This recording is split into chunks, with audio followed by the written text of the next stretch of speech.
Le Premier ministre ivoirien, Patrick Aatchi, multiplie les initiatives en vue de lutter contre les inondations meurtrières enregistrées dans le district d'Abidjan.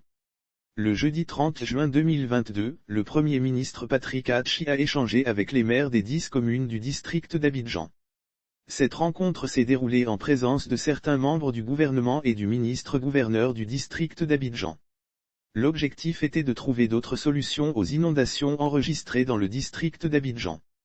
Mise en place d'un comité bipartite, Patrick Aatchi a ainsi donné des instructions au ministre de l'Intérieur et de la Sécurité afin que soit mis en place un comité bipartite avec les maires du district d'Abidjan. Ce comité aura pour mission de déterminer les mesures urgentes à prendre pour atténuer l'impact des inondations.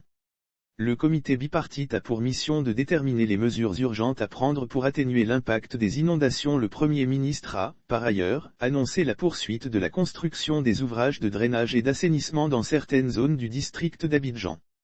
Le comité bipartite devra œuvrer à l'organisation de secours pour les sinistrés en identifiant des abris temporaires.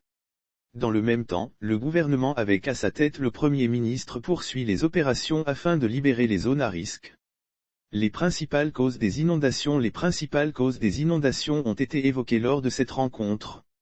Les participants ont souligné la pluviométrie exceptionnelle enregistrée ces derniers jours. De fait, le niveau de précipitation se situe à environ 104% du chiffre de l'an dernier et 20 à 25% au-dessus de la moyenne sur les 30 dernières années.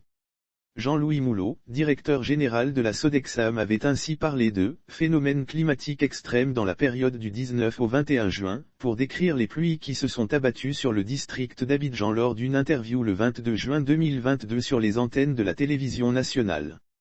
Entre le 1er avril et le 29 juin 2022, ce sont 19 morts qui ont été enregistrés dans le district d'Abidjan, du fait des pluies diluviennes. En outre, la vétusté, le dysfonctionnement ou le défaut d'entretien de certains systèmes de drainage, la construction de réseaux de drainage inadaptés par certains promoteurs immobiliers privés, l'obstruction des ouvrages par les déchets solides liés à l'incivisme ou encore les constructions sur les ouvrages de drainage ou dans les zones à risque sont d'autres raisons qui figurent au rang des causes des inondations.